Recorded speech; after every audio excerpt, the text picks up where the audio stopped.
Hello and welcome to Rock Your Block. I'm your host, Tia Young. Today we are going to begin a special series on the survival of the vanishing black farmer, history, testimonials, and solutions. The segment today represents part one of our series. Our first guest is a native of Montrose, Virginia, where he grew up on a family farm. He graduated with a bachelor's degree in agronomy from Virginia State University and received his master's degree in human resources management from State University of New York at Binghamton. He is a retired USDA official with over 37 years of service to agriculture. He has also served as advisor to the Secretary of Agriculture, Director of the Office of Civil Rights at National Headquarters, Director of the Conservation Operation Division in the Natural Resources Conservation Service, and he has also served as a legislative assistant to Senator Tom Harkin, where he drafted a bill to stabilize land prices. Our first guest is married to the lovely Brenda Wright and travels all over the nation helping all minority farmers. Our second guest is a native from the great state of Arizona, receiving his bachelor's degree at Arizona State University and his master's degree at Syracuse University. He spent 38 years within USDA, 26 of those years working directly with farmers in the field, and 12 years as a senior executive professional.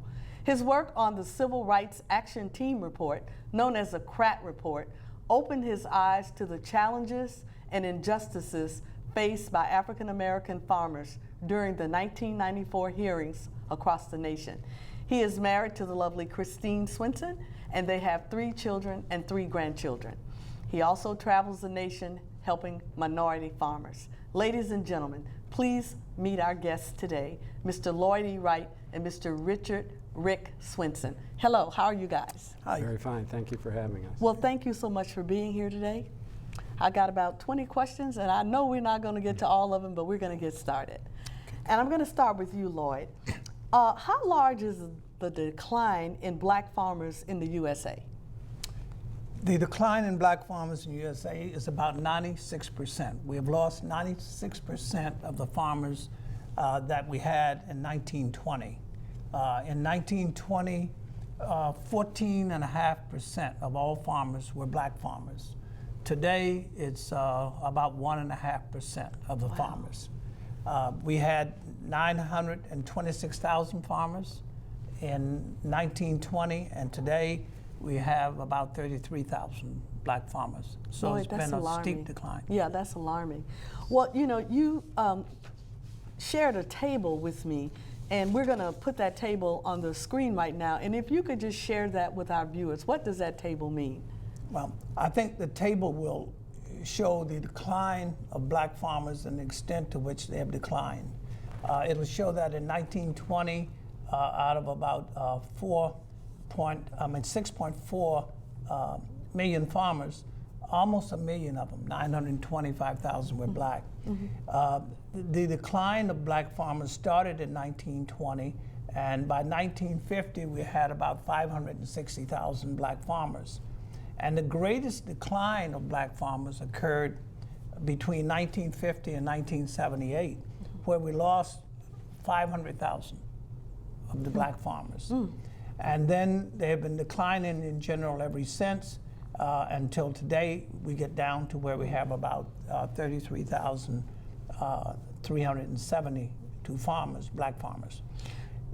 I think the other thing the table will show you is that prior to 1997, the only groups included in the census were white farmers and black farmers. And starting in 1997, the chart will show they started to count Hispanic farmers. Mm-hmm. And then in 2002, they started to count the Indian and Asian farmers out of the white category.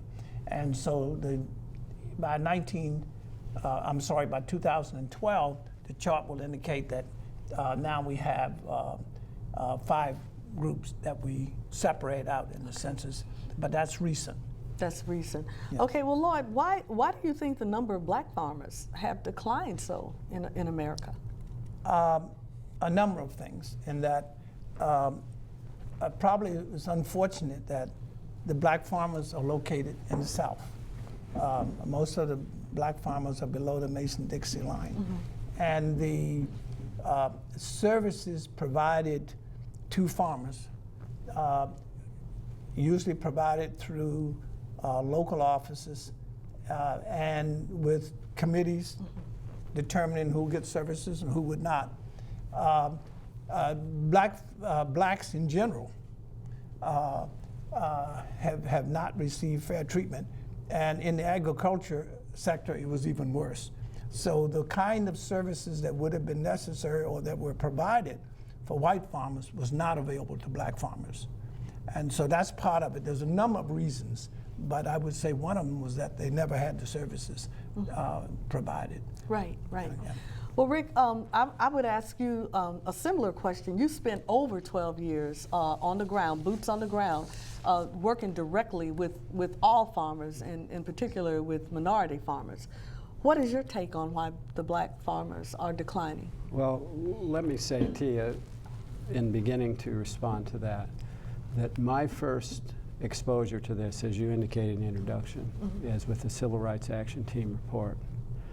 And it's one of those experiences that, even though it's over 20 years ago, it's one of those things that, one of those experiences like we all have sometimes that we never forget. Right. And that's one of those experiences for me. As Lloyd said, the same forces that caused all the number of farmers to decline globally is at play with black farmers too. However, if you look at the data, the decline of black farmers is 10 times what it was for white farmers and the other sectors.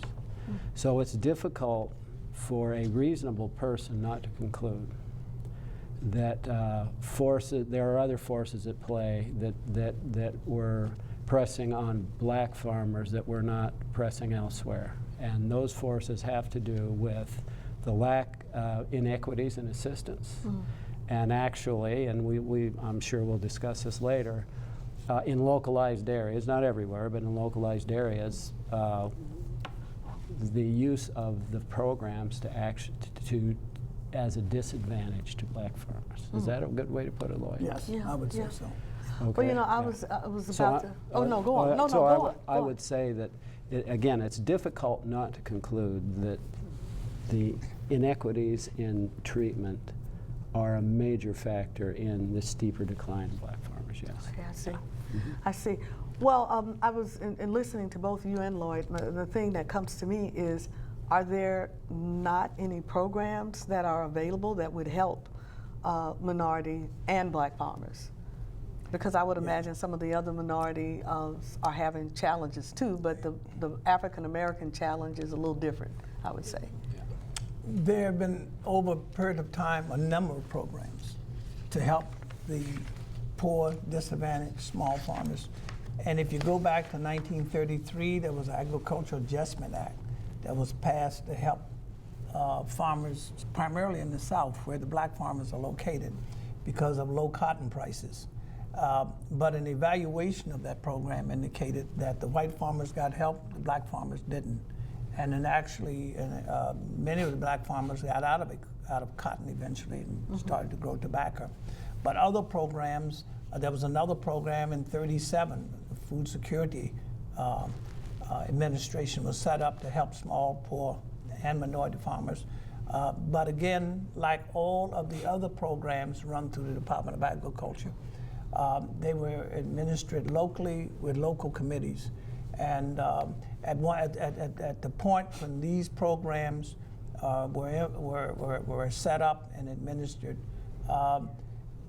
the committees were 100% white, actually white males. I'm not sure there were even females on those committees. So when you say committee, is that like a county committee or a state committee? County, well, and state committee. They had a state committee, but these are county committees. They're actually elected.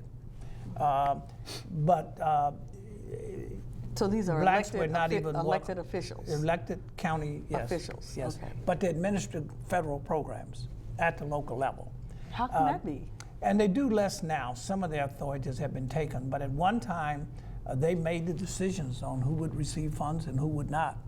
And I think at the CRAT hearing, the Civil Rights Action Team hearing that was held and report published in '97, they found that in general, these committees take care of themselves, their families, and their friends. And in general, blacks happen not to be any of the above. So the blacks really never didn't get the services. Are there any African American or minority county committee? No. But Representatives? there are a few blacks on the committees. And actually, in one of the more recent farm bills, a provision was included that would allow the secretary to appoint minorities to the committee if minorities were not represented. But that has very little effect in that if you have a 3-person committee and you appoint one black to the committee, the decisions will be 2 to 1. It still won't mean that we get service. The real problem is we've never had accountability. The agencies who should go out and check to see whether or not the services were being fairly provided did not. So the answer, there's a bunch of programs. Farmers Home Administration was set up to help the small, poor farmers. But in essence, it did very little. Right. And when, if you look at the greatest decline of black farmers that occurred from 50 to 78, that's the time when we started to use more equipment in farming. In the earlier times, back in 1920 and prior to that time, you probably could farm as much land as you had enough kids to get out and farm. It was, you know, mules, horses, and et cetera. Right.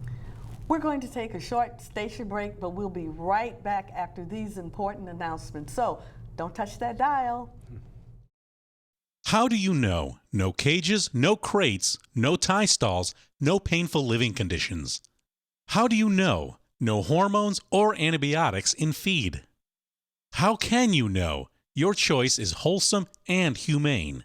Did you know choosing natural foods raised in humane conditions promotes farm animal well-being as well as yours and your family?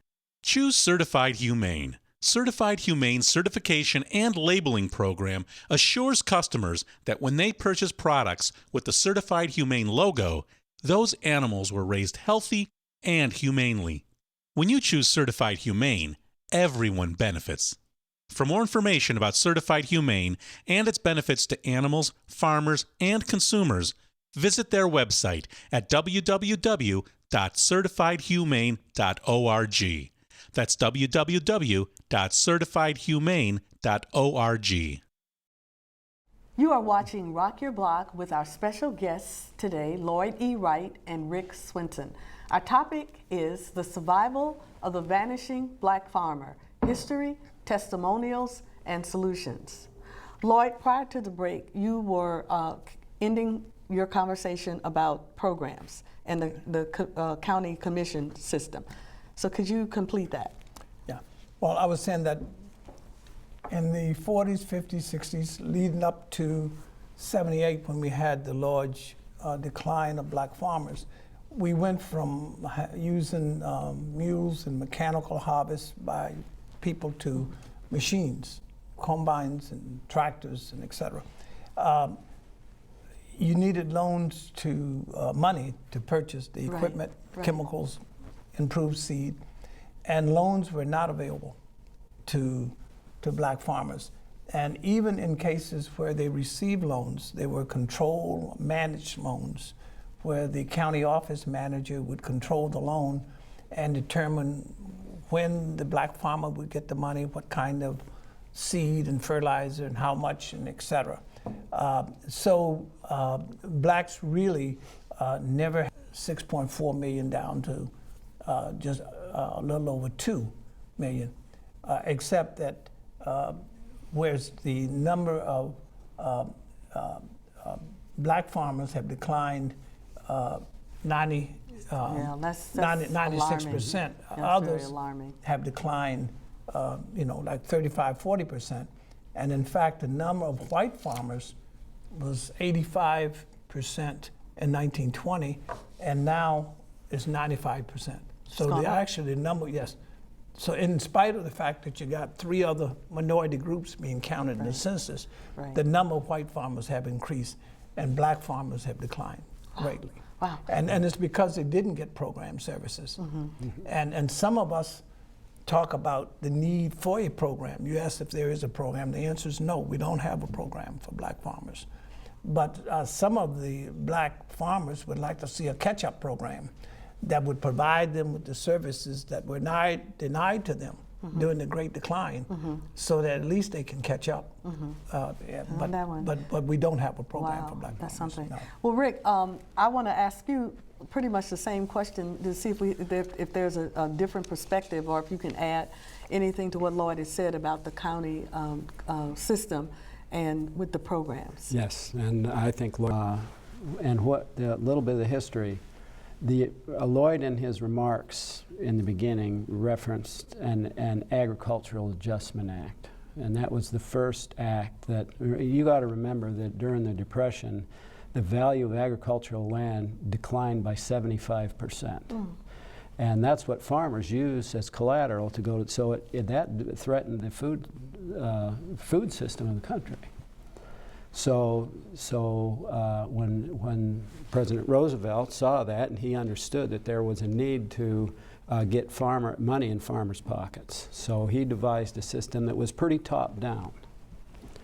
And that was this Agricultural Adjustment Act, and that was litigated. That system was brought to court, and the Supreme Court ruled, I believe, in January of 1936, that system violated the ability of the states to regulate agriculture.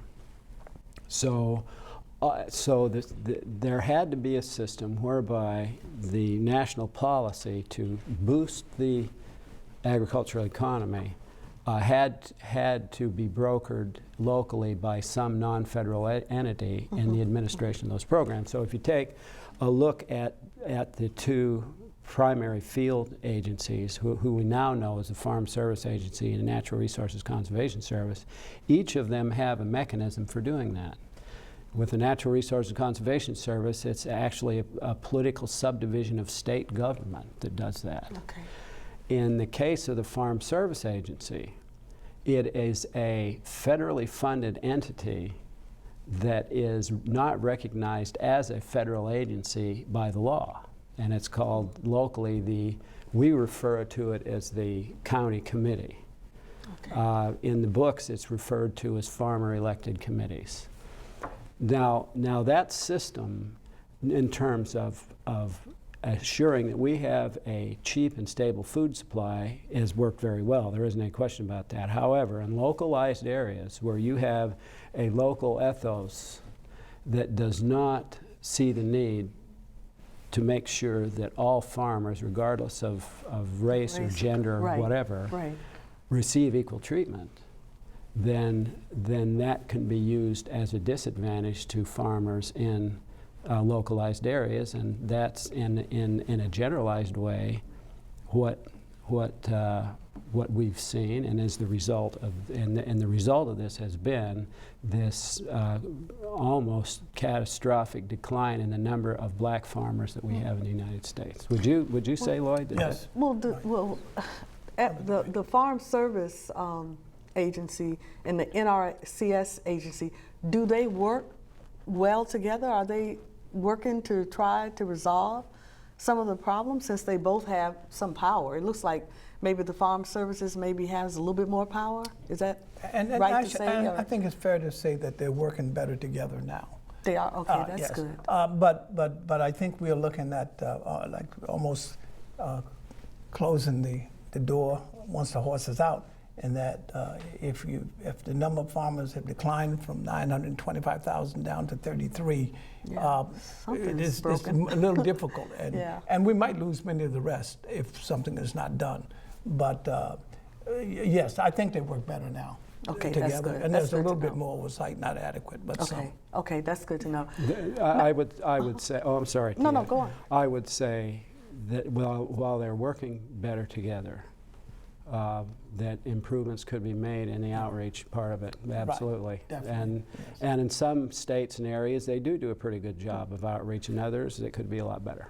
Now, I had not heard you use that term before, outreach. So talk a little bit about what is the outreach program like? Go ahead. Well, Lloyd. a farm bill back in around 2002, I think, included provisions that funded a program, we call it 2501 Outreach Program, to provide information, technical assistance to minority farmers, aware that the department employees was, who were paid to do that, were not.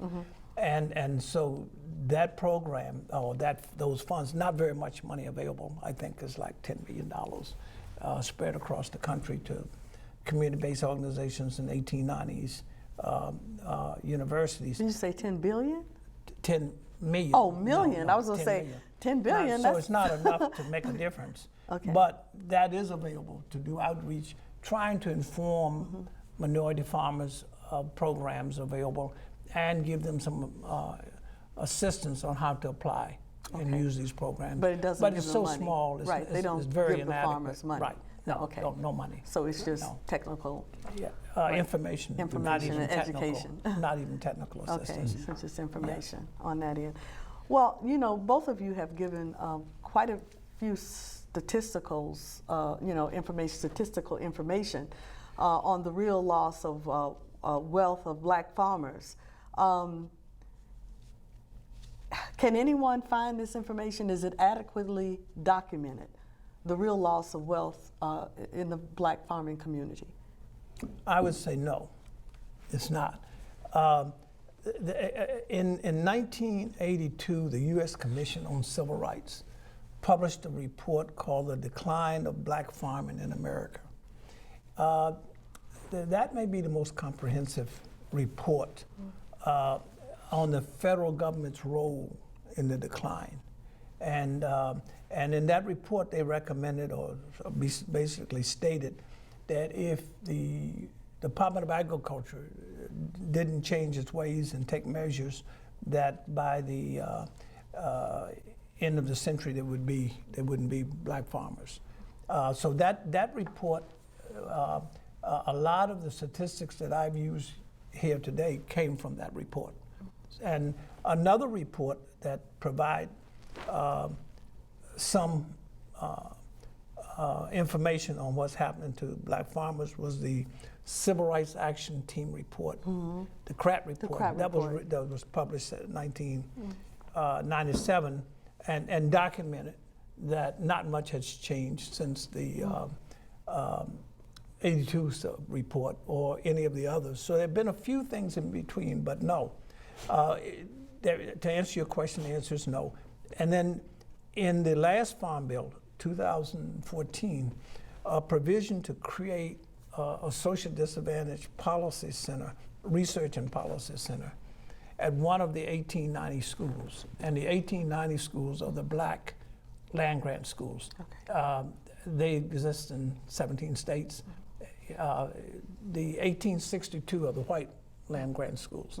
But when it became clear that blacks were not going to get services or education at those white institutions, they created the like 1890s. Tuskegee, would that be an example yes, of right. Yeah, Virginia State. Okay, Virginia State. Many of them are. Howard, is Howard in that? No. Howard is not in that, okay. No. But anyway, Now, Lloyd, the Policy Center, to answer your question about collecting information, it is our hope that the Research Policy Center that's just being set up now will start to collect that information because the U.S. Commission on Civil Rights is not doing the detailed kind of reports they used to do. So hopefully this will be available in the future. Now the Policy Center, is that under the Office of the Secretary or is it, well, where is it housed? It was, yes, the Secretary was directed in the Farm Bill to create a policy center at one of the 1890s. And I think that has been done and we're getting ready to start working on that. Now both you and Rick have talked about some pretty comprehensive reports. So when these reports and studies are done, what do the secretaries do with those reports? Are they in a position to direct or demand some things? Well, some secretaries have taken aggressive action, some have not. I would say in '97, when the CRAP report, the Civil Rights Action Team report came out, Secretary Glickman was in place at that time, and may have been most aggressive secretaries we've had. Secretary Espy, prior to him, did a tremendous job with rural development in his water by 2000. So some secretaries have done an outstanding job. Others have followed the law, I'm sure, but not necessarily as aggressive. Well, I tell you, our time is up, and I'm so glad that we're going to be continuing this in future segments. So I think most of our viewing audience would agree that the loss of land in the African American farming community is alarming, and we need some immediate solutions to stop the continuous injustices experienced by African American farmers. Please join me, Lloyd Wright, Rick Swenson, and other experts and policy officials as we examine this serious issue over the next several months. Thank you for watching Rock Your Block. See you next week. Bye-bye.